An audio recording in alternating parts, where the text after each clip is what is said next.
안녕하세요, 마미입니다. 오늘은 저번에 이어서 경제 이야기 4편을 해보도록 하겠습니다.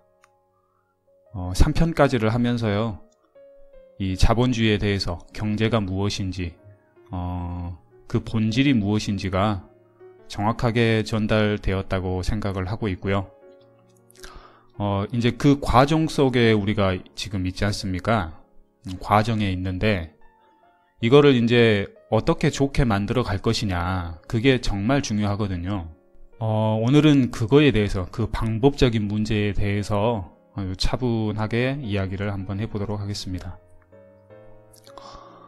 일단은 경제의 부피가 지금 다 틀리죠. 국가마다 경제의 부피가 다 틀립니다.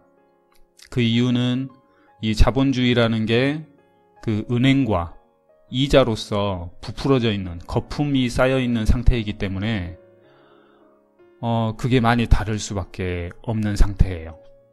그래서 이거를 골고루 좀 맞춰주면 이 큰 문제가 없을 것 같거든요. 근데 골고루 맞추기가 지금은 제가 그 경제의 본질에 대해서 이야기를 하면서 아주 많은 사람들이 그거에 대해서 알고 있다면 자연스럽게 맞추어질 텐데, 중요한 것은 뭐냐면 부피를 많이 가지고 있는, 그러니까 이자 소득이 많거나 그 경제 부피가 큰 쪽, 그쪽에서 아래로 내려줘야 되거든요. 낙수를 시켜줘야 돼요. 아니면 스스로 그 부피를 소각을 시키든지요. 둘 중에 하나를 해야만 이 경제가 부피가 평준화가 되면서 양극화 현상이라든지 이런 게 줄어드니까 상당히 좋아지거든요. 그러니까 경제 가지고, 돈 가지고 싸울 일이 점점 없게끔 되는 거죠.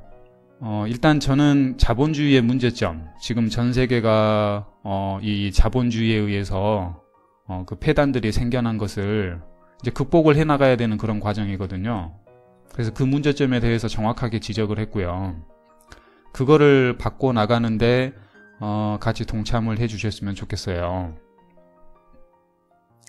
이제 그렇게만 되면 굳이 이 돈 가지고, 경제 가지고 서로 티격태격 할 일이 없지 않습니까? 근데 제가 지금까지 봐온 바로는 시사를 쭉 보면 지금까지는 그래오지 못했다는 사실이 분명합니다. 그러니까 힘을 갖고 이렇게 하는 이유는 제가 설명을 다 드렸잖아요. 근데 그 이유가 지금은 다 사라졌어요. 그럴 만한 이유가 이제 없는 거예요. 그래서 평준화를 좀 시켜야 하는데요. 그 평준화를 시키기 위해서는 이 국가들이 어느 정도는 평준화가 되어야 됩니다. 그래야만 돼요. 이제 그 과정으로 앞으로 나아갈 것 같은데요. 이 과정에서 이 국가에서, 큰 부피를 가진 국가에서 나눠주는 방법이 있고요. 부피가 작은 국가들이 합쳐지는 방법이 있고요. 아니면 부피가 작은 국가가 커지는 방법이 있습니다. 여러 가지가 있겠죠. 아마 이 부피가 큰 국가와 부피가 작은 국가들 간의 이해관계 속에서 이런 방법들이 다 달라질 것 같아요. 제가 이제 어떤 방향으로 가야 된다를 알려드렸는데, 지금까지 해온 바가 있기 때문에 그거를 급하게 틀지는 못할 것 같아요. 서서히 틀어져야 하는데, 힘이 계속 이렇게 쏠려오다가 뭐 힘을 갑자기 뺄 수도 있겠지만 그럴 수 없는 경우도 있지 않겠습니까? 현재 경제 상황을 보면 이 경제를 올 스톱을 시켜놓고 그 상태에서 경제를 다시 만들어 가지고 가지 않는 이상은 지금까지 해왔던 그런 힘의 균형이 그대로 어느 정도는 유지가 될 거란 말이죠. 제가 지금 살고 있는 대한민국도 부피가 그다지 크지는 않아요. 뭐 작은 편에 속한데요. 저희 나라처럼 이 부피를 가진 국가가 현재 세계 정세에서 쭉 살아가려면 이제 부피를 키워야 되는 방법밖에 없습니다. 이제 저 같은 경우에는 부피가 큰 나라와 그 경제 부피가 큰 단체 사람들이 좀 나누려는 마음을 많이 가지고 좀 많이 뿌려졌으면 좋겠는데, 현재 지금 계속 경쟁만 하고 있고 그러지를 못하고 있잖아요. 또 이만큼 부피가 큰 나라들이 또 몇 개가 있어요. 이렇게 그런 상황이다 보니까 제가 가고자 하는 방향하고는 지금 많이 안 맞게 지금 가고 계시거든요. 그래서 이제 하는 말이에요. 각 나라의 부피를 키워주는 쪽으로 정책 방향을 맞추면 자연스럽게 부피가 맞아지겠죠? 힘의 균형이 맞아질 거 아닙니까? 그러면 더더욱 이제 싸울 일이 없어집니다. 그렇게 갈 수 있어요. 지금은 제가 역사를 쭉 말씀드렸듯이 뭔가를 계속 뒤집고 바꿔야 되는 상황이었기 때문에 이렇게 큰 힘이 필요했었습니다. 근데 이제 점점 다 바꿔지면서 이런 큰 힘이 이제 필요가 없게끔 되어 가고 있어요. 그래서 제가 강조를 한 게 많이 있습니다. 부의 평준화, 부의 평준화. 이거를 좀 시켜야 된다. 그게 맞다. 라고 그렇게 주장을 했었고요. 이제 부피가 이렇게 맞춰지다 보면 어느 순간에는 부피가 하나로 다 뭉쳐질 수도 있고요. 뭐 한 개나 두 개 또는 세 개 이렇게 크게 뭉쳐질 수도 있습니다. 계속 지금 그렇게 뭉쳐지고 띄어지고 하면서 부피가 늘어나고 줄어들고 지금 그 방향으로 가고 있어요. 가장 알맞은 상태를 찾기 위해서 노력을 하고 있는 상태죠. 자, 그러면 저희 대한민국에서는 현재 부피를 키우는 쪽으로 가고 있습니다. 지금 남한과 북한이 교류가 일어나고 있고요. 통일을 바라볼 수 있을 정도로 아주 지금 분위기가 좋게 가고 있어요. 자, 그렇게 부피가 지금 키워져 가고 있고요. 그리고 제가 또 한 가지, 이 부피를 잘 키우기 위해서는, 자, 돈은 은행에서 만들어낸다고 했죠. 은행에서 필요한 만큼 계속 사회에 이렇게 부을 수가 있습니다. 그런데 정작 중요한 거는 부을 만한 내용이 있어야 됩니다. 내용. 이걸 내용물이라고 표현할 수도 있고요. 컨텐츠라고 하죠. 우리가 흔히 쓰이는 말로는 컨텐츠가 있어야 됩니다. 그러니까 목차, 내용물 이런 게 있어야만 은행에서 그 내용물을 믿고 계속 부을 수가 있어요. 그렇지 않고 부어버리면 급격한 인플레이션을 겪게 됩니다. 그러면 사과가 1,000원이었던 게 뭐 100만 원 이렇게 갈 수도 있거든요. 그러니까 컨텐츠가 없는 상태에서는 은행이 붓고 싶어도 부을 수가 없어요. 화폐 가치가 내려가 버리기 때문에요. 그러면 환율부터 해가지고 경제가 엉망이 돼버리겠죠. 그거는 이제 할 수가 없는 일이라서 부피를 늘리고 싶어도 마음대로 늘릴 수가 없는 상황입니다. 그러면 이 부피를 늘릴 만한 내용, 컨텐츠가 개발이 돼야 되겠죠. 이거를 이제 현재 뭐 스타트업, 벤처, 중소기업, 뭐 4차 산업 뭐 이런 키워드로 나아가고 있는 중이에요.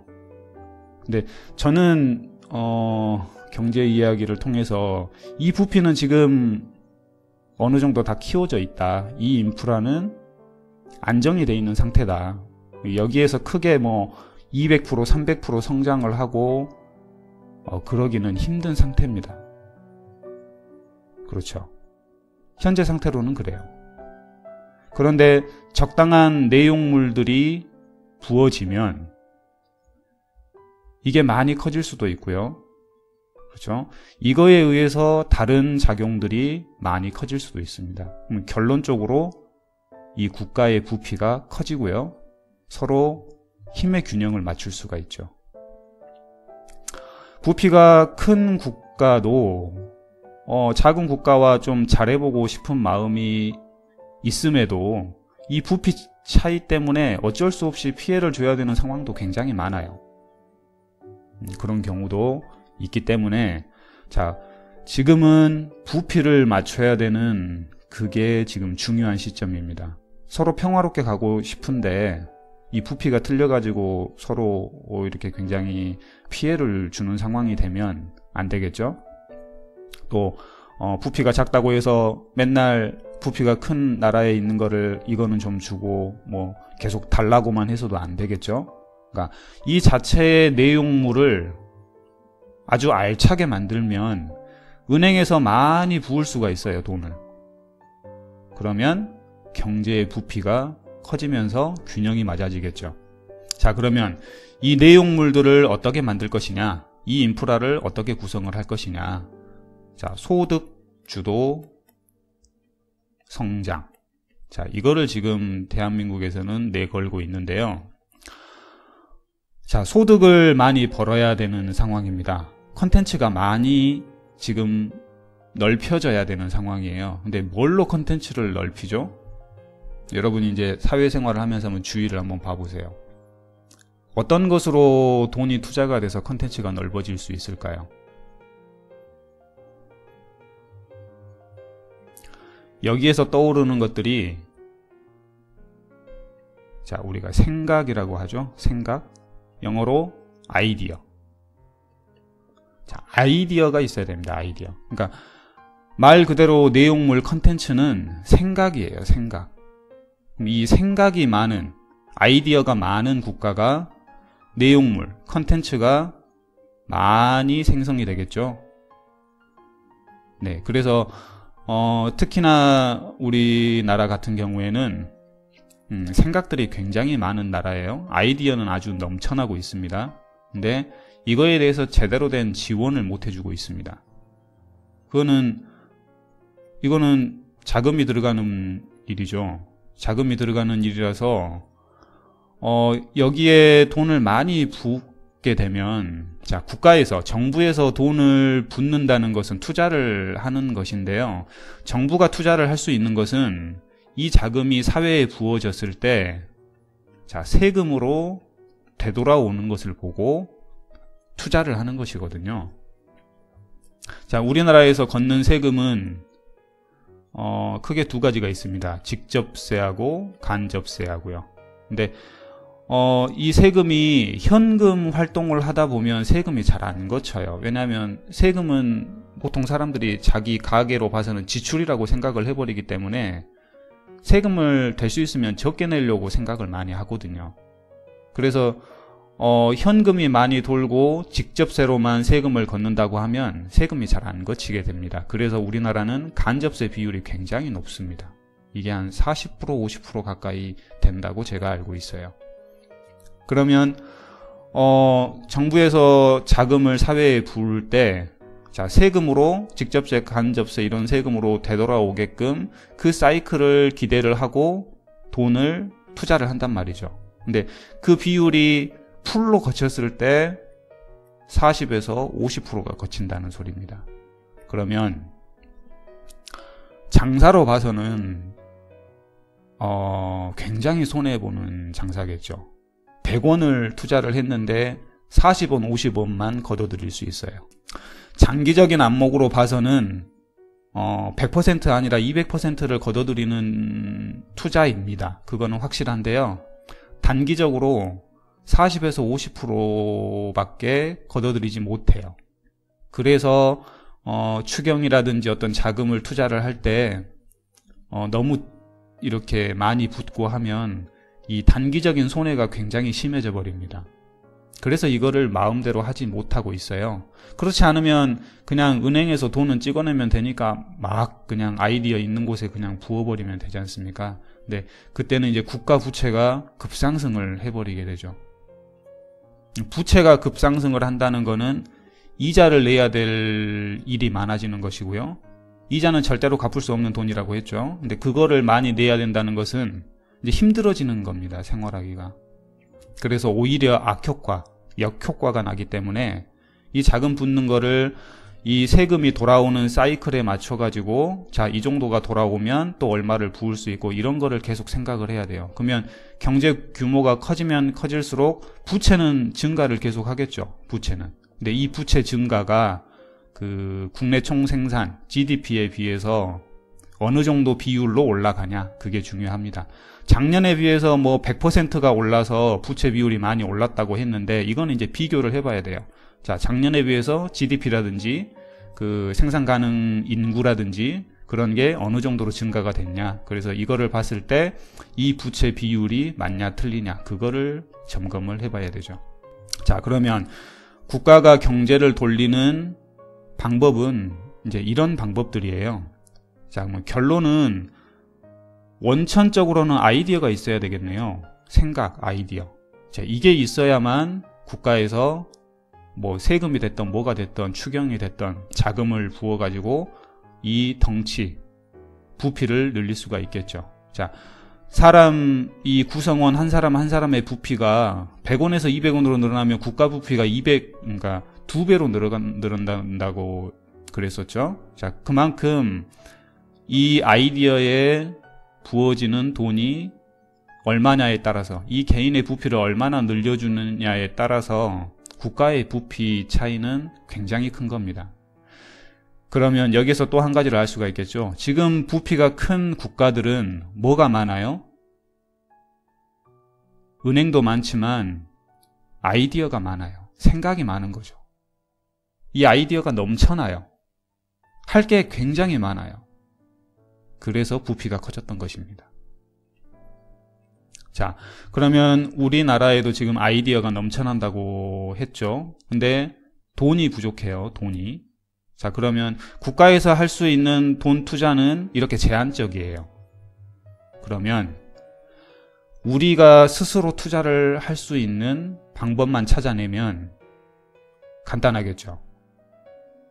자, 사용자들이 스스로 투자를 해가지고 국가의 부피를 늘릴 수 있고 아이디어를 키워줄 수가 있다면 그거야말로 정말 일석이조라고 그러지 않습니까? 이게 되는 것입니다. 자, 그 방법의 제가 그 주식에 대해서 좀 이야기를 하고 싶다라고 말씀을 드렸지 않습니까? 그 방법이 주식시장에 다 있습니다. 이런 뭐 얼마를 투자하면 세금으로 얼마가 들어올까 이 걱정을 전혀 하지 않아도 되는 이 아이디어를 키워주고 국가의 부피를 늘려주는 이 투자를 할 수 있는 방법이 바로 주식시장이에요. 자, 주식시장의 별명을 제가 4가지를 지금 지어봤는데요. 화폐의 블랙홀. 이거는 무슨 말이냐면 돈을 끌어들일 수 있는 끝이 없습니다. 한마디로 계속 끌어들일 수가 있어요. 계속 부피를 키울 수가 있습니다. 지금 현재 우주에 있는 블랙홀처럼 질량이 어마어마하게 커질 수가 있어요. 이거는 상한선을 두지 않는 이상 계속 커집니다. 계속 커질 수가 있어요. 그리고 화폐의 품앗이라고 했죠. 자, 제가 이 내용을 말씀드린 거죠. 이 사용자들이 직접 품앗이를 통해서 주식시장에 자금을 넣어주면 이 블랙홀, 주식시장이라는 블랙홀은 질량이 계속 커져가지고 그 품앗이 된 돈이 이제 어디로 흘러갑니까?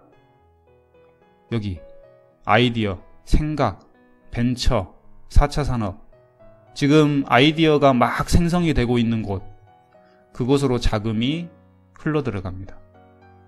자, 그러면 이 자금이 흘러들어간 이곳은 이제 어떻게 되죠? 부피가 계속 커지겠죠? 자, 부피가 계속 커진다는 것은, 자, 이 돈은 부채입니까? 자산입니까? 지금 흘러들어온 돈은. 은행에서 빌린 거 아니에요. 투자를 받은 겁니다. 부채가 아니에요. 이자가 없어요. 거품이 없는 돈이죠. 그럼 이건 자산이에요. 자산. 자산이 계속 불어나는 거죠. 그러면 자산이 불어나면 이 안에 있는 인프라가 풍족해지겠죠? 풍족해집니다. 개개인의 월급도 올라가고 모든 대우가 좋아져요. 기계를 하나 살고 2개 살 수 있고요. 뭐 공장 부지를 마련하더라도 좋은 데다가 마련할 수 있고요. 이렇게 여기가 풍족해지면 이때가 되면 이제 무슨 말이 나와요? 경기가 좋다. 이 말이 이제 나오기 시작합니다. 경기가 좋으면은 어떻게 됩니까? 거기 주변에 있는, 자, 이 아이디어를 가지고 움직이고 있는 어떤 단체 기업, 여기 근처에 있는 모든 사람들이 이 경기를 이제 타게 되죠. 경기가 업그레이드가 되죠. 그 경기가 좋아지면요, 또 거기에서 다른 데로 경기가 이렇게 나눠지겠죠. 자, 여기에 있는 인프라들이 풍족해지고 여기에 있는 가족 친지들이 좋아지고 소비를 많이 하게 되면, 자, 경기가 좋아지고, 자, 경기가 좋아지게 되면 다시 다른 곳도 덩달아서 좋아지게 되고요. 일례를 들어서 뭐 큰 공장이 있는 지역 같은 경우에는 이런 속담, 그러니까 소문 같은 게 있어요. 10,000원짜리는 개도 안 물어간다, 뭐 이런 말이 있습니다. 그 정도로 경기가 좋다는 거죠, 그 지역은.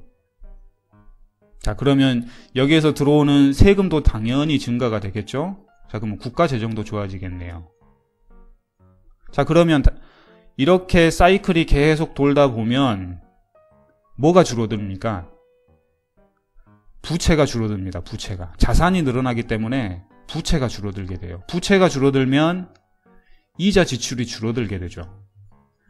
이자 지출이 줄어든다는 것은 거품은 빠지고 이제 살이 올라오는 거예요. 자, 이자라는 거품이 국가에서는 빠지고, 자, 자산이라는 살이 이제 올라옵니다. 그럼 그때는 거품 경제가 아니라 무슨 경제인가요? 아주 건강하고 건전한 경제가 되는 것이죠. 이게 바로 화폐의 품앗이입니다. 품앗이. 우리 사용자들이 주식시장에 건전한 투자를 함으로써 그 사이클이 계속 국가를 키우고 우리를 살찌게 하는 거죠. 이 품앗이를 어느 정도로 할 수 있을까요? 우리는 어느 정도로 할 수 있겠습니까? 이 품앗이를 할 때 정확한 기준이 있어야 됩니다. 정확한 기준이. 제가 그거는 이제 주식 투자하는 방법에 대해서 이야기를 하면서 정확히 말을 할 텐데요. 일단은 품앗이에 대해서 기준은 뭐냐면, 첫 번째로 누구나 할 수 있어야 됩니다. 누구나. 자, 우리 국민이 지금 1살부터 이렇게 나이 드신 분까지 다 해가지고, 자, 남한이 5천만 명이죠. 이 5천만 명 누구나 할 수 있어야 됩니다. 그러니까 1살짜리부터 저기 할아버지 할머니까지 누구나 할 수 있는 방법이어야 되죠. 또 누구나 할 수 있는 금액이어야 되고요. 그래야만 진정한 품앗이가 될 수가 있습니다. 자, 가령 예를 들어서요. 자, 주식시장에 투자할 수 있는 방법은 여러 가지가 있는데, 가장 많이 하는 방법, 직접 투자를 하고 있죠. 직접 투자요. 직접 투자라는 거는 종목을 발굴해서 그거를 매수를 해가지고 수익을 내는 그런 방법인데요. 이 직접 투자하는 방법에도 또 여러 가지가 있지 않습니까? 자, 그거는 나중에 설명을 해보겠고요. 두 번째 방법으로는 간접 투자가 있습니다. 간접 투자라는 것은 이 주식시장을 목표로 해서 나온 상품들, 금융상품을 구입을 하는 것입니다. 펀드라든지 뭐 보험도 관련이 많이 돼 있죠. 자, 근데 간접 투자와 직접 투자는 이제 다른 게, 간접 투자를 하게 되면 본인의 소득과 그 다음에 주식시장으로 흘러가는 돈이 작아요. 중간에 거치는 단계가 많아지니까요.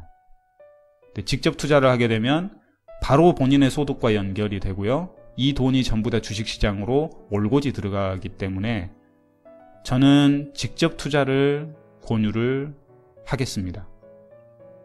자, 품앗이를 5천만 명인 국민 누구나 할 수 있고 누구나 직접 투자를 할 수 있는 방법. 자, 이거를 찾아내면 되겠죠.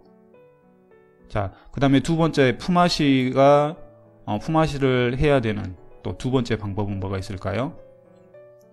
역시나 누구나 소득이 돼야 됩니다. 윈윈 해야 되죠. 누구는 좋고 누구는 안 좋고 이게 아니라요, 다 좋아야 됩니다. 품앗이를 하는 사람 모두가 좋아야 되죠. 자, 그 방법이 있을까요? 있습니다. 자, 누구나 할 수 있고 누구나 소득을 낼 수 있는 이 품앗이 방법, 요거를 찾아내면 되겠네요. 그렇죠? 자, 이거는 좀 나중에 설명을 해보겠고요. 자, 그 다음에 화폐 세탁기라고 있어요. 이거는 좀 약간 뭐 돈 세탁을 하냐 어쩌냐 뭐 이런 거를 말할 수도 있는데, 돈 세탁하는 게 맞습니다. 나쁜 돈을 좋게 세탁을 하는 게 아니라요, 부채를 자산으로 바꿀 수가 있어요. 주식시장에서는 부채를 자산으로 바꿀 수가 있습니다. 왜냐하면 주식이라는 그 종이가 가치가 오르면 돈이 올라가요. 부풀려지는 거죠. 그러면은 그 돈이 어느 정도 부피가 됐을 때는 투자했던 돈을 회수하는 거는 정말 쉽고요. 그거보다 많게는 50배, 100배까지 불려져 있으니까요. 나머지 돈 가지고 부채를 갚을 수가 있습니다. 그러면 이자 지출이 줄어들겠죠. 물론 이것은 은행에는 별로 좋지 않은 사항일 수 있는데 국가 전체로 봐서 좋은 사항이고요. 이자를 낮춰주고 싶어도 낮출 수 없는 상황이었다면 자연스럽게 이자가 낮아지는 게 되죠. 다 좋은 거예요. 은행은 이제 만약에 이 화폐의 블랙홀에서 이 주식시장이 어마어마하게 커져가지고, 자, 이자 대출이 이제 거의 없는 상황이 될 수도 있겠죠. 대출을 받는 사람이 거의 없어요. 다 부자이기 때문에. 그러면 이자가 당연히 줄어들죠. 그렇게 되겠죠. 이자가 줄어들면서 이자 소득이 줄어들고 결국에는 뭐가 되냐면 예금, 보호 비용, 뭐 그런 식으로 이제 소득을 얻게 될 것입니다. 그러니까 대출을 해주고 이자를 받는 게 아니라 당신의 자산을 은행이 보호를 해주고 그거에 대한 대가를 받겠다. 그 비용이 몇 %다. 그게 이제 경쟁이 돼서 계속 싸지겠죠. 은행끼리 경쟁이 돼서요. 제 예상으로는 0.5에서 1% 사이가 괜찮지 않냐라는 예상을 해봅니다. 현재 경제 부피랑 생각을 하시면 안 돼요. 그때는 그 정도가, 이자가 그 정도 없어지고 부채가 다 없어지고 대출을 안 받는 상황이면 지금보다 현금이 몇백 배? 뭐 몇십 배는 작고요. 몇백 배 정도 돼야 됩니다. 그러면 그 정도의 현금에 이제 계산을 해보세요. 1%, 0.5% 이 정도면 어느 정도일지. 또는 주식시장처럼 입금, 출금의 수수료를 매길 수 있습니다. 입금 수수료, 출금 수수료 이런 거를 매길 수가 있겠죠. 그런 쪽으로 이제 소득 창출이 되게끔 은행이 발전이 돼갈 테고요. 이자는 이제 거의 없어져 버리죠. 자, 그러면 그 절대로 갚지 못할 이자가 세상에서 사라지게 되겠네요. 부채가 자산이 되는 것입니다. 이 주식시장이라는 컨텐츠, 내용물을 이용을 함으로써 다른 컨텐츠에 엄청난 투자를 할 수가 있고요. 경기가 좋아지고 이자라든지 이런 거는 다 줄어들고요. 자, 이 상태가 굉장히 좋겠죠. 굉장히 좋습니다. 제가 바라는 상태이기도 하고요. 또 이제 단점이 있을 수가 있는데 제가 생각해 본 단점으로는 이런 것들이 있을 수가 있어요. 자, 개똥이도 부자고 소똥이도 부자고 말똥이도 부자고 다 부자예요. 그러면 뭐 할 사람이 없어집니까? 노가다 뛸 사람이 없어져요. 그러니까 험한 일을 할 사람이 없어지죠. 그러면 사회가 어떻게 되겠어요? 이 사회에는 누군가는 청소도 해야 되고요. 누군가는 소방관도 해야 되고 경찰도 해야 되고 그렇게 좀 험하다고 평이 나 있는 직업을 가져야 되는데 다 부자가 돼버렸어요. 기본 자산이 10억, 20억 그게 이제 기본 자산이에요. 그 정도가 되면 험한 일 안 하려고 하잖아요. 그러니까 군대도 가야 되고 막 해야 되는데 그런 일을 과연 누가 하죠? 이제 이런 상황이 될 수도 있습니다. 이자가 다 없어질 정도로 사람들이 부채가 없고 자산이 늘어나게 되면 정말로 그런 상황이 올 수가 있어요. 굉장히 행복한 고민이기도 한데요. 자, 그런 상황이 만약에 되어 간다라고 하면 이제 거기에 대한 방법들이 또 나오겠죠.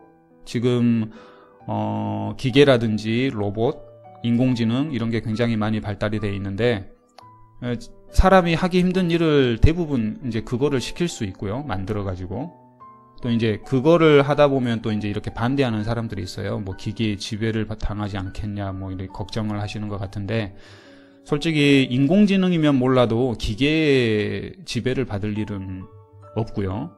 만약에 그게 걱정이 된다면 이제 이거를 생각해 볼 수 있습니다. 이런 현상이 일어날 수도 있어요. 지금 현재 그 미국이라는 나라를 보면 그 나라에는 소방관이 70% 80%가 자원봉사입니다. 자원봉사로 이루어져 있어요. 그리고 한때는 예전에는 그 자원봉사자들이 장비도 스스로 샀어요. 그러니까 국가에서 지급을 해주는 게 아니라 스스로 산 장비 가지고 불 나면 가서 불 끄고 사람 구하고 목숨을 걸고 그렇게 했습니다. 그 사람들이 자원봉사를 할 수 있는 이유는 무엇인가요? 일단은 먹고 살 걱정이 그렇게 별로 없는 사람들이기도 하고요. 이 봉사 정신이 강한 사람들이기도 하죠. 네, 이런 사람들이 자원봉사를 하게 됩니다. 우리나라도 마찬가지로 그 올림픽 열렸을 때 그 자원봉사자분들 얼마나 많이 가서 일을 하셨습니까? 자, 그런 현상들이 자연스럽게 일어난다는 것이죠. 그러니까 이렇게 만약에 청소를 해야 된다. 청소차가 아주 좋아지고요. 자, 그런 청소차를 운영을 하는데 내가 뭐 자원봉사 며칠 좀 하지. 뭐 이런 식으로 자원봉사제로 그런 게 운영이 될 수가 있다는 것이죠. 소방관, 경찰관, 뭐 이런 모든 것들이요. 이제 돈은 그때 가면 돈은 별 필요가 없어요. 돈은 그냥 숫자고요. 은행에 있는 숫자고, 나머지 이 사회가 어떻게 잘 될까?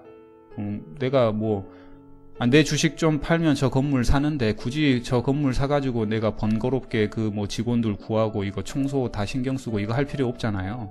그거 할 만한 사람이 그거를 하는 것이고요. 자, 그냥 숫자로 있으면 돼요. 돈은 주식시장에 숫자로 있으면 되고, 필요한 만큼 거기서 이제 꺼내가지고 필요한 만큼 쓰면 되는 것이고요. 자, 그 정도의 상태가 되면 이제 모든 게 그렇게 자원봉사제로 운영이 될 수도 있습니다. 기업은 어떻게 될까요? 기업에서는 갑질이라든지 이런 게 전혀 없겠죠. 제발 저희 회사에 와서 일을 좀 해주십시오 라는 문화가 생성이 될 겁니다. 지금 일본이 그래요. 일할 사람이 별로 없거든요. 젊은이가 부족해요. 그러다 보니까 기업에서 러브콜을 굉장히 많이 보내고 있습니다. 대우가 계속 좋아지죠. 급여도 올라가고 복지도 좋아지고 뭐 그렇게 가는 거죠. 다 부자가 돼버리면 그런 세상이 옵니다. 좋은 세상이 오는 거죠. 그러면 뭐 다 부자면 이제 게을러져 가지고 어떻게 할 것이냐 이런 문제도 있을 것인데 그런 걱정은 안 하셔도 돼요. 뭐 과학 발전, 무슨 발전 이런 거는 할 사람만 하면 됩니다. 지금처럼 입시 지옥이라고 해가지고 그 직장을 잡기 위해서 그렇게 무슨 지옥을 거쳐가면서 그렇게 들어가서 그렇게 하는 게 아니라 다 부자가 되면 그렇게 할 이유가 없어집니다. 과학하고 싶은 사람은 그냥 과학하고요. 하면 돼요. 그리고 그런 사람들이 과학을 더 잘합니다. 다른 예술 하고 싶으면 그냥 예술 하면 되고요. 체육하고 싶으면 체육하면 됩니다. 그런 세상이 될 수가 있는 것이죠. 이거를 누군가 돈이 아주 많은 사람이 이런 시스템을 만들고자 하면 충분히 만들 수 있습니다.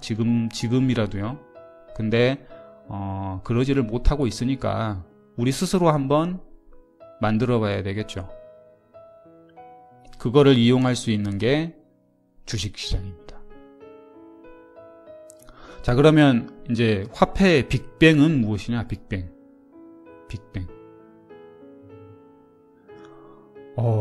이 주식시장이 커지면 이제 모든 것은 주식시장에서 나옵니다. 다른 데서 안 나와요. 주식시장에서 모든 게 다 뿌려집니다. 그래서 아주 조그만 단체, 그러니까 한 2명으로 이루어진 어떤 단체라 할지라도 상장을 하는 제도가 나올 거예요. 그래서 주식 발행을 하고요. 그 주식을 사는 거죠. 자연스럽게 투자가 이루어지는 것이고 그 투자를 가지고 하고 싶은 거를 하는 것입니다. 그때 되면 이 생각, 아이디어가 더 많아지겠죠. 제가 80억까지, 그러니까 인구가 80억이면 80억까지의 작용이 있다고 했지 않습니까? 이게 어마어마하게 이제 많아집니다. 아이디어가요. 자, 그러면 이 블랙홀을 우리가 잘 이용을 해봐야 되겠네요. 자, 잘 이용을 하는 방법에 대해서 지금부터 설명을 좀 해볼 텐데요. 누구나 할 수 있고 누구나 소득을 올릴 수 있는 이 방법. 자, 이거를 찾으면 됩니다. 그리고 모두가 이거를 하면 돼요. 자, 그러면 화면 정리를 한번 한 다음에 설명을 해보도록 하겠습니다.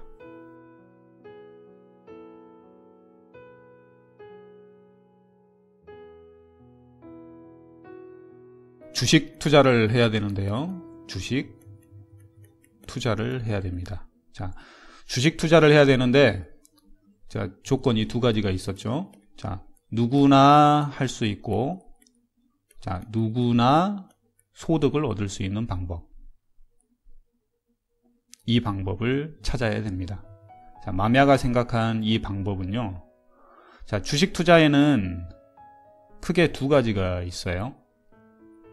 자, 장기 투자와 단기 놀이가 있습니다.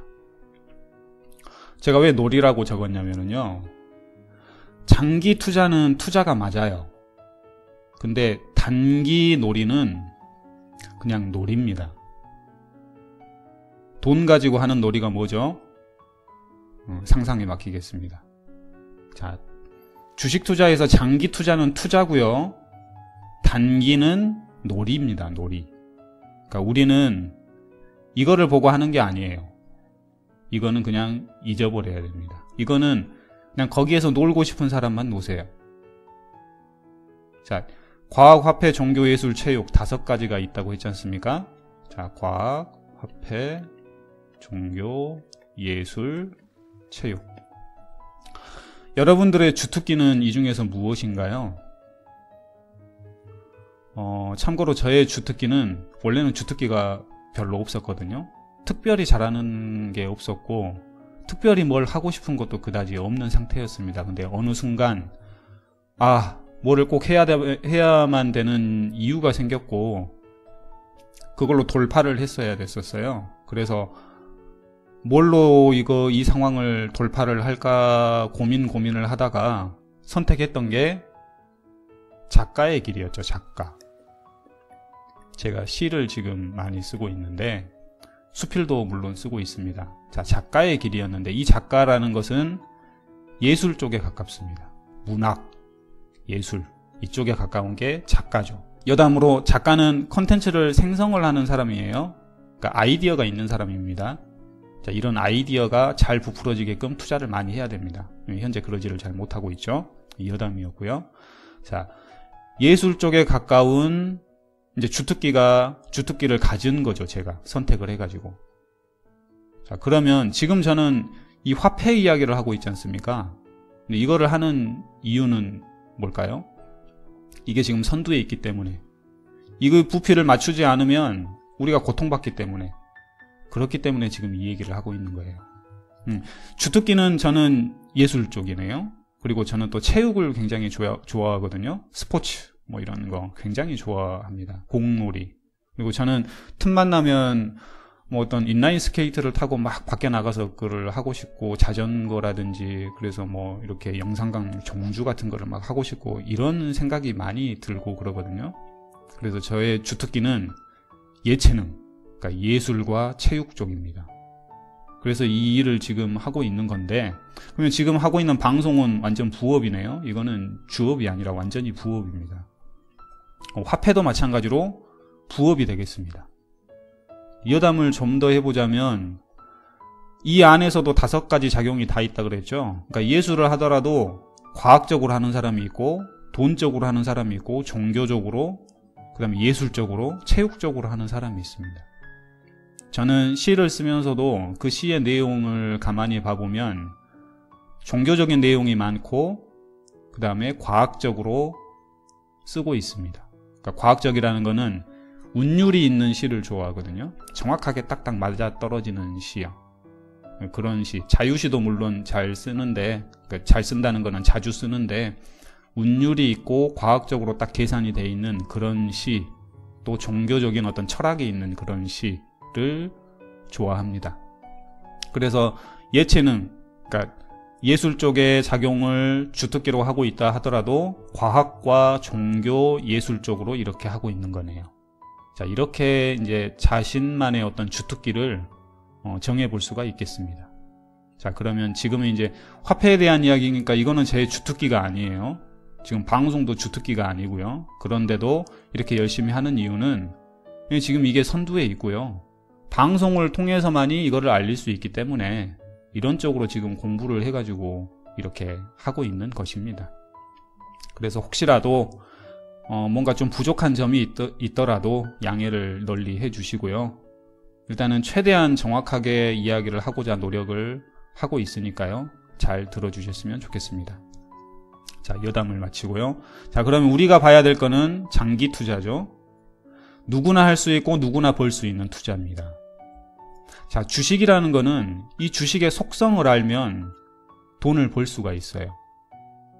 단기 놀이는 그냥 잊어버리라고 했어요. 이거는 그냥 놀이입니다. 그냥 화폐를 좋아하는, 이게 주특기인 사람들이 노는 거예요. 단기 가지고. 근데 이게 주특기가 아니거나 저와 같은 사람은 이거를 해야만 벌 수가 있습니다. 이거를 하지 않으면 벌 수가 없어요. 물론 주특기인 사람도 이거를 해야만 벌 수 있습니다. 그래서 누구나 벌 수 있는 거죠. 누구나 할 수 있는 방법이고요.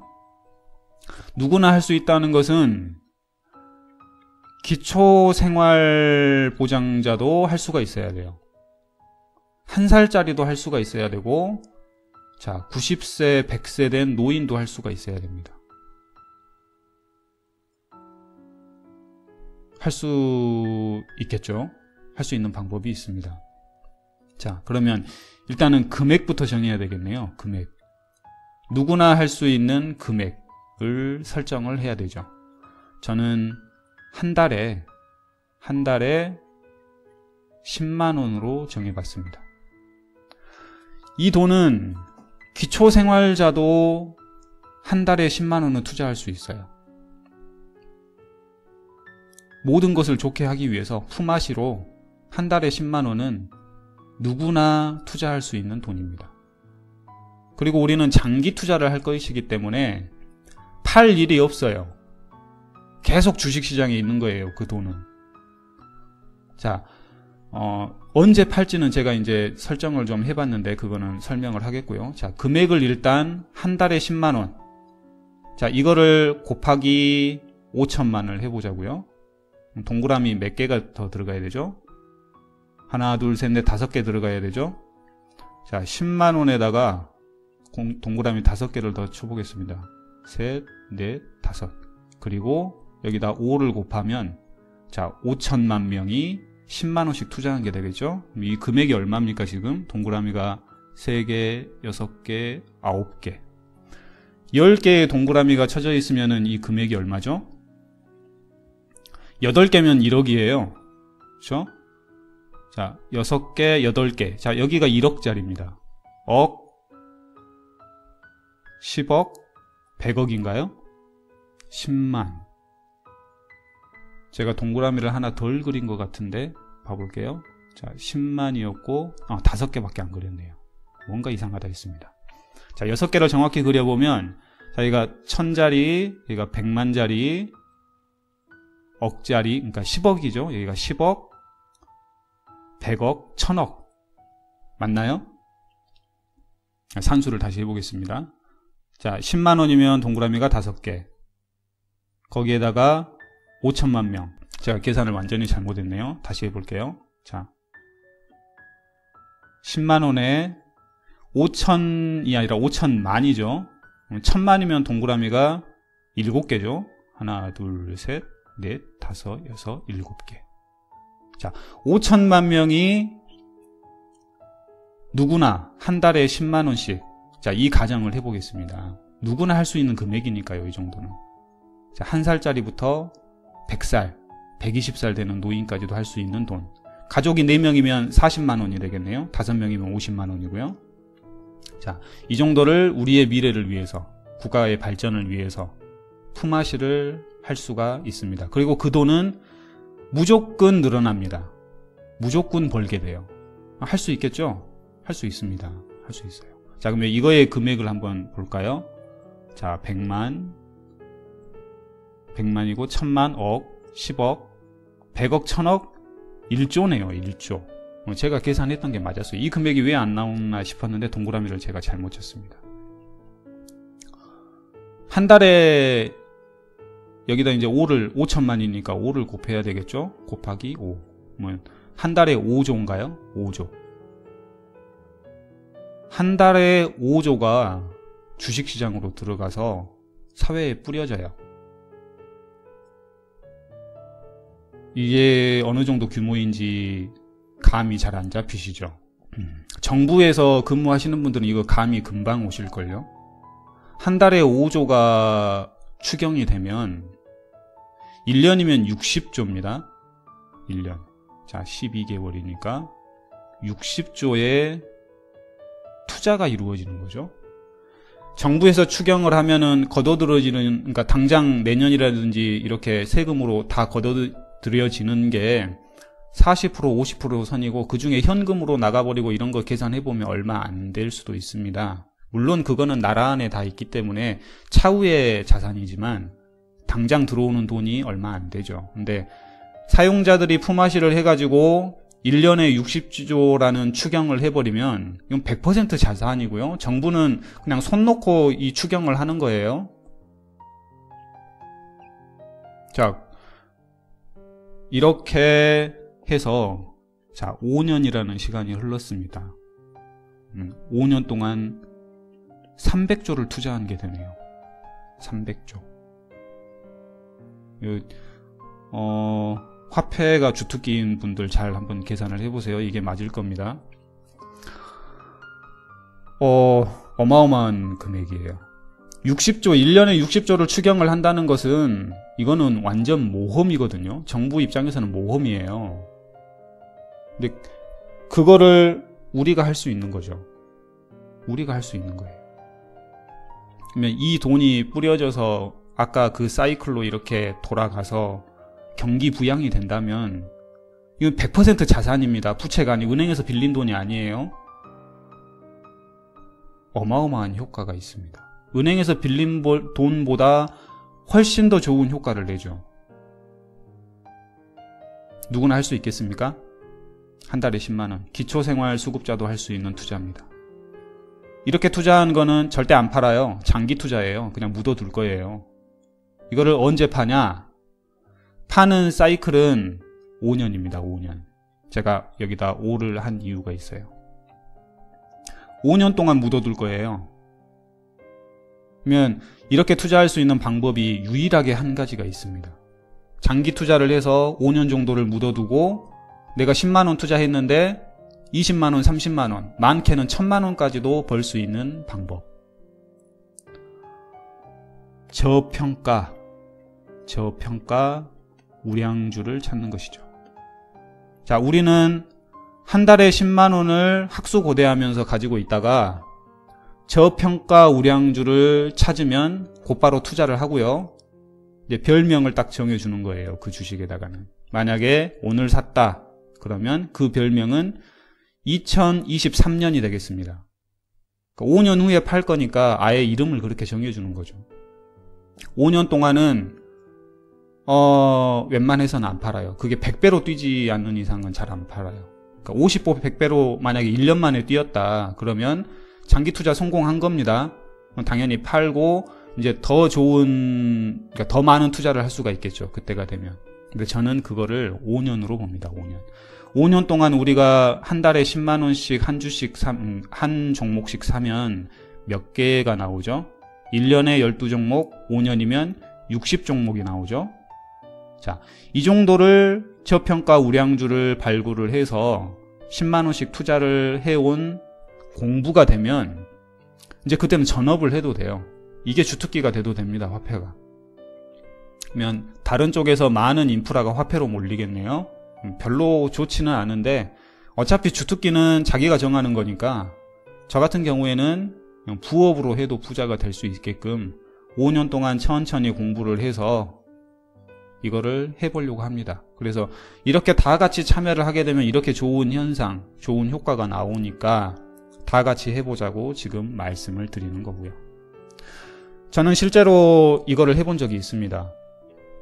직접 투자 진짜로는 아니었고요. 모의 투자를 해본 적이 있어요. 모의 투자. 그때 장기와 단기를 같이 공부를 하면서 했는데 단기에서는 30에서 50% 정도를 손해를 봤고요. 장기 투자는 일단 관심 종목, 그러니까 저평가 우량주를 찾아가지고 이거는 투자를 해봐야 되겠다 하고 관심 종목으로 놔두고 그거에 대해서 뭐 이렇게 조금씩 모의 투자를 해봤던 그 금액, 그리고 그 주식이 내가 만약에 이 시점에서 샀으면 현재 얼마나 됐을까, 뭐 요거를 보기 위해서 한 몇 년 동안은 전혀 들어가지를 못했고요. 거의 한 6년 7년 만에 그거를 한번 딱 보게 됐어요. 근데 얼마로 뛰었게요? 제가 그때 10몇 가지 정도를 주식을 이렇게 관심 종목에 두고 실제로 모의 투자를 했던 적도 있거든요. 그러니까 장기 투자로요. 근데 대부분은 그래프가 이렇게 잠자고 있다가, 이게 이제 저평가 우량주죠. 잠자고, 이게 그 특징입니다. 잠자고 있다가 어느 순간 거래량이 조금씩 터지면서 이제 뛰기 시작해요. 주가가 움직이기 시작하죠. 그러니까 모든 그 전업 투자자들은 이 시점을 찾기 위해서 아주 많은 노력을 하고 있어요. 근데 우리는 장기 투자기 때문에 느긋하게 여기서 사도 됩니다. 냅둬버리면 돼요. 그러면 언젠가는 뛰고 5년을 놔두게 되면 99% 오른다고 생각하시면 돼요. 99%. 그러면 이게 많게는 제가 확인해 본 바로 지금 그거를 찾기 위해서 어제 제가 그 프로그램을 다운받아서 설치를 했는데 제 아이디가 초기화가 돼 있더라고요. 그래서 도저히 그 종목들이 생각이 안 나서 찾을 수는 없었어요. 근데 제가 얼마 전에, 그러니까 불과 1, 2년 전에 들어가서 봐본 결과로는 그 관심 종목들이 굉장히 많이 올라 있었어요.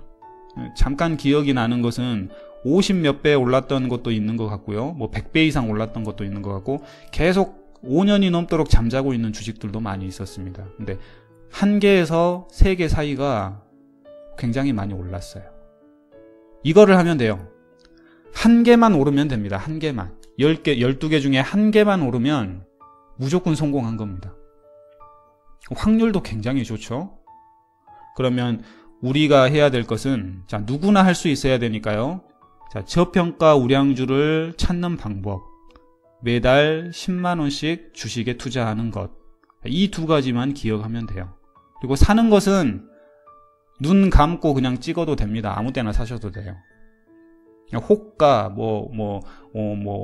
5일선이 21선을 지날 때 그게 이제 뭐 양봉이 딱 사이에 들어가면 그때가 매수 시점이고 뭐 이런 거 전혀 몰라도 됩니다. 그냥 눈 감고 오늘 사야 되겠다, 오늘 필이 딱 살 필이다 라고 하면 그냥 사면 돼요.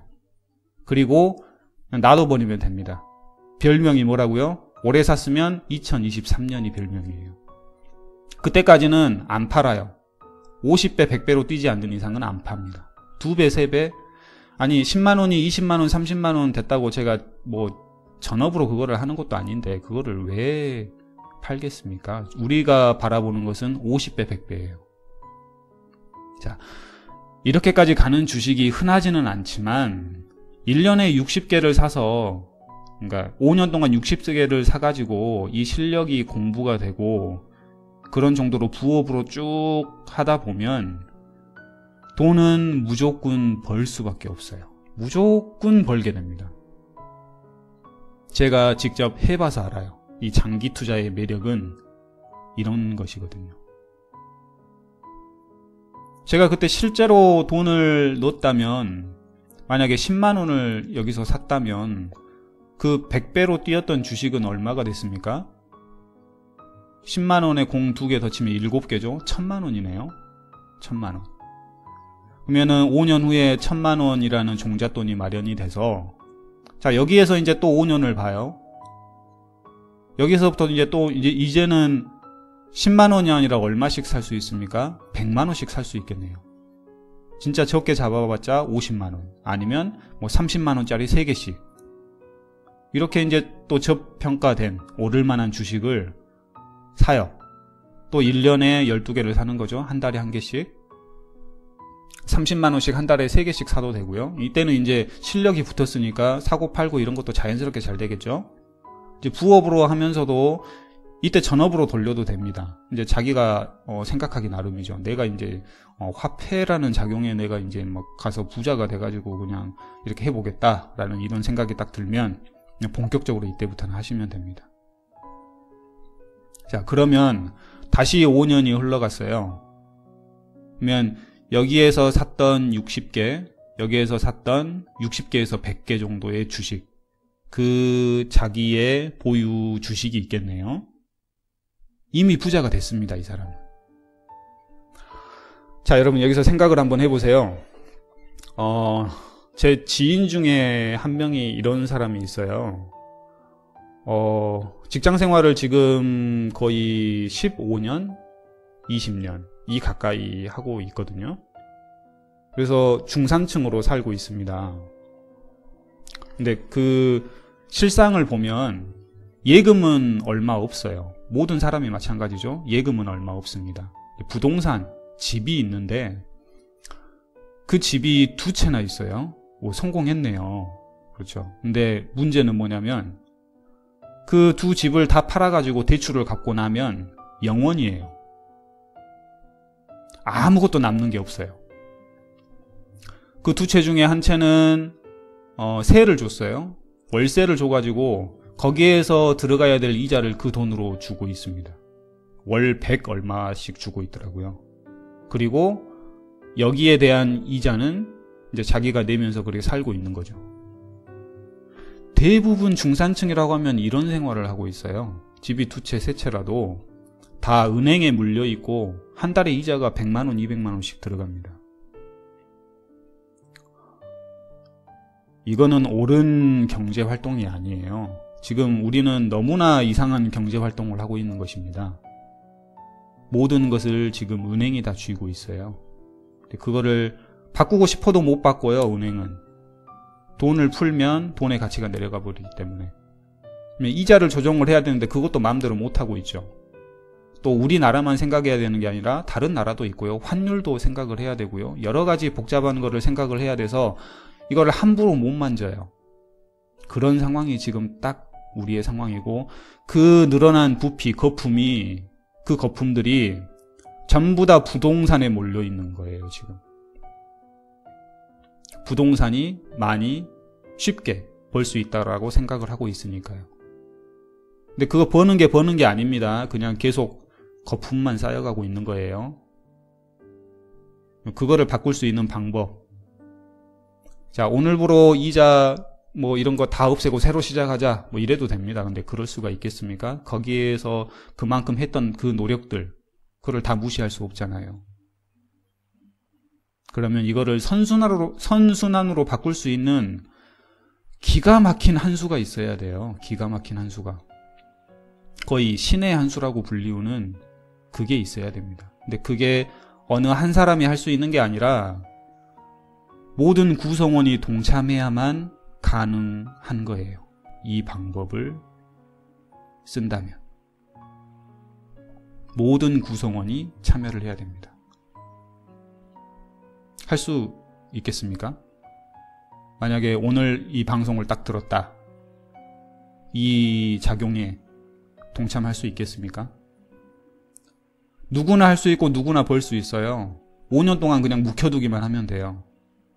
현재 하는 생활 그대로 하면 됩니다. 단기는 투자가 아니에요. 놀이에요. 돈 가지고 노는 겁니다. 돈 있는 사람들이 하는 거예요. 단기 했다가는 현재 있는 재산마저도 다 날려먹을 확률이 99%입니다. 그 나머지 1%는 선택받은 사람들이에요. 그러니까 아예 생각을 하지 말고요. 그냥 장기 투자, 묻어두자. 자, 이렇게 해가지고 자, 또 5년이 흘러갔습니다. 15년의 경력이 이제 쌓였네요. 이러면 자산이 얼마나 됐을까요? 이쯤 가면. 이때부터 사기 시작해가지고 자, 12종목, 60종목, 5년에 60종목, 또 5년 60종목.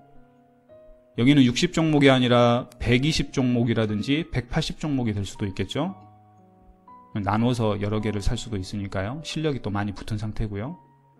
이때는 이제 완전히 노하우가 쌓여가지고 전문가가 돼 있는 상태예요. 그러니까 주특기를 화폐로 해도 돼요. 이런 사람은 종목이 몇 개나 되고 이 자산이 얼마로 불려져 있을까요? 주식으로 누구나 돈을 벌 수 있습니다. 누구나 성공할 수 있고요. 누구나 부자가 될 수 있습니다. 그런데 우리는 그 방법을 잘 몰랐어요. 근데 방법만 알면 할 수 있겠네요. 단지 이제 뭐만 가지고 있으면 됩니까? 방법은 간단해요. 월 10만원, 한 달에 한 종목 저평가되어 있는 주식을 눈 감고 산다. 그리고 5년 동안 묵혀준다. 너무나 간단한 방법이죠. 뭐만 있으면 됩니까? 끈기만 있으면 됩니다. 끈기. 이제 별 생각이 다 들 거예요. 5년 동안 이 주식이 2배, 3배로 뛰어 있으면 이걸 팔면 지금 당장 내가 사고 싶은 전동 스쿠터부터 해서 뭐 이런 생각이 그냥 밤잠이 안 오도록 생각이 날 수가 있는데요. 이제 끈기가 있으면 됩니다. 그런 것에 현혹되지 않고 이거는 안 팔 주식이야. 그냥 팔지 않을 거야. 무조건 놔둘 거고 나는 그냥 우리나라의 주식시장에 투자를 했고 그게 이제 다른 경기 좋은 걸로 돌아오고 있어. 그래서 이거는 절대 팔면 안 돼.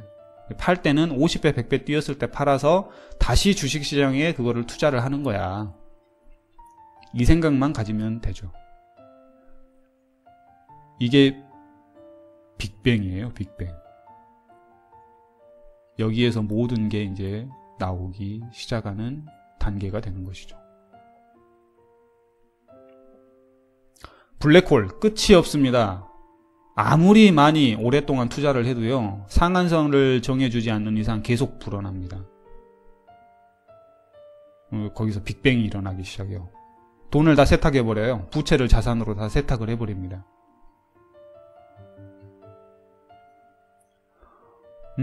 정말 기가 막힌 방법 아닌가요? 모두가 10만원씩 월 한 종목을 장기 투자를 한다. 너무나 멋진 생각인 거죠.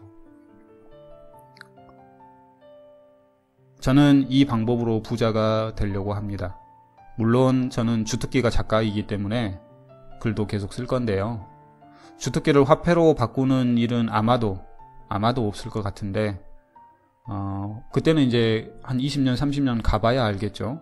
근데 저는 계속 주특기를 예체능으로 갖고 싶은 사람이고요.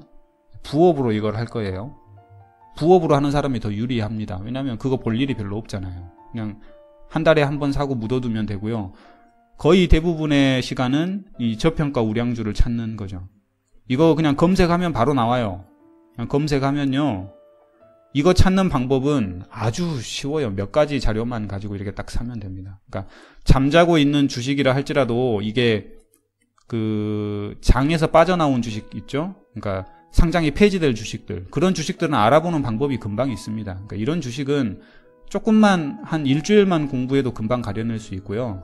계속 이게 잠을 자든지 오르든지 오르다가 내리다가 또 잠자고 이러든지 다 그래요. 이렇게 찾아진 주식들은 제가 확인해본 바로는 정말 100% 일치합니다.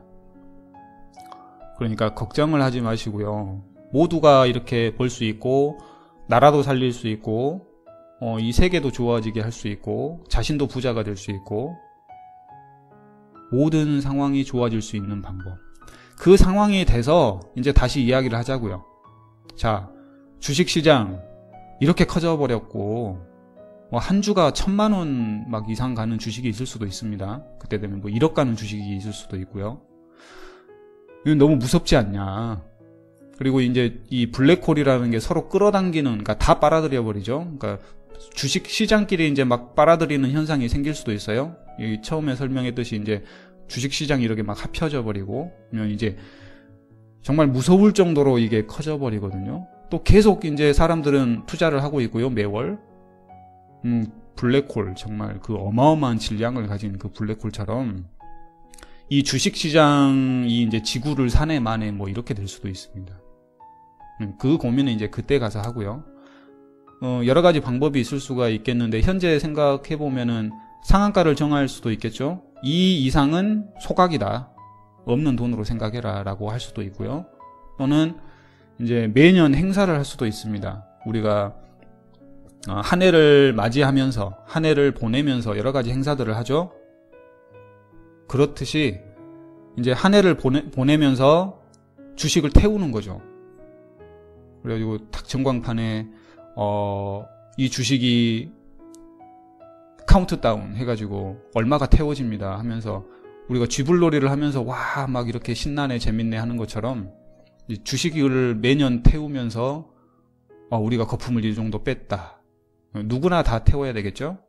뭐 이렇게 그때는 그 어떤 규칙이 생겨나겠죠. 그런 게 누구나 어느 정도 퍼센테이지로 주식을 태우는 거죠. 주식 보유량이 많거나 부자인 사람은 1년에 태우는 금액이 뭐 1조, 2조일 수도 있고요. 100조일 수도 있고요. 근데 그거는 이제 빙산의 일각인 거죠. 자기 자산에 비하면. 근데 주식이 적은 사람은 뭐 100원이 태워질 수도 있고, 뭐 1000원이 태워질 수도 있고, 10만 원이 태워질 수도 있는 것이죠. 이렇게 공평하게 우리가 이 블랙홀을 너무 키우면 안 되니까 그렇게 매년 한번 태우는 걸로 행사를 가져보자. 뭐 그런 행사가 이렇게 생겨날 수도 있습니다. 그거는 이제 그때 가서 고민을 하는 거고요. 일단은 부자가 돼보자고요. 부피를 키워보자고요. 그러고 나서 이야기를 해야 됩니다. 현재 상태에서는 그 방법밖에 없다고 생각이 들어요. 이 방법이 정말 선순환적으로 아주 잘 가는 방법이라는 계산이 계속 됐었습니다. 그래서 경제 이야기 4편을 통해서 우리 모두 장기 투자를 해서 부자가 되자. 그게 나와 나라와 이 세계를 살리는 길이다. 그 사명을 가지고 가보도록 해야겠습니다. 그러니까 우리는 전부 다 부자가 돼야 되는 사명을 가지고 이 땅에 태어났습니다. 그 생각을 오늘부터 가지셨으면 정말 좋겠습니다. 그리고 할 말이 여러 가지가 더 있었는데요. 이제 이 방향이 이제 쭉 가다 보면은요, 지금 우주 산업이 굉장히 발달이 되고 있잖아요. 거기에도 도움이 됩니다. 이 주식 시장의 규모가, 그러니까 각 나라의 그 자산 규모가 어느 정도가 돼야 우주선 하나를 쏠 수 있는지 계산이 딱 나오죠. 그러면 이 부피를 키우다 보면 이제 우주 여행이라든지 뭐 우주 개발이라든지 이런 게 아주 자연스럽게 이루어질 거예요. 그만한 재화의 부피가 될 겁니다. 나중에 뭐 지구를 사내 만에 이룰 수도 있다니까요. 그러니까 그 정도가 되니까 이 우주 개발에도, 그러니까 우리가 현재 가고 있는 방향에도 정확히 일치하는 해법입니다. 일단은 부피를 키우자고요. 개인의 부피를 키우는 거, 부자가 되는 게 나라의 부피를 키우는 거고, 나라의 부피를 키우는 게 힘의 균형을 맞추는 거고, 그 부피를 키우는데 은행에서 돈을 많이 넣어서 키워지는 게 아니라 이 자산으로서, 그러니까 부채로 키우는 게 아니라 자산으로 키울 수 있는 이 방법. 화폐의 블랙홀, 화폐의 품앗이, 화폐의 세탁기, 그리고 마지막으로 화폐의 빅뱅이 될 수 있는 주식시장이 되겠습니다. 주식으로 세상을 구했습니다. 네, 세상을 구한 주식이네요. 주식 장기 투자 많이 하시고요. 마면은 현 시간부로 저는 이미 시작을 했습니다. 현 시간부로 이제 발표를 하는 거죠. 이미 시작을 했고요. 매달 10만 원씩 장기 투자를 할 계획입니다. 여러분도 모두 참여를 해서 매달 5조씩 1년이면 60조를 스스로 추경할 수 있는 그런 사회가 되었으면 정말로 좋겠습니다. 마미아의 이런저런 이야기들, 마미아가 바라보는 세상, 경제 이야기 4편은 이만 마치도록 하겠습니다. 다음에 또 뵙겠습니다. 감사합니다.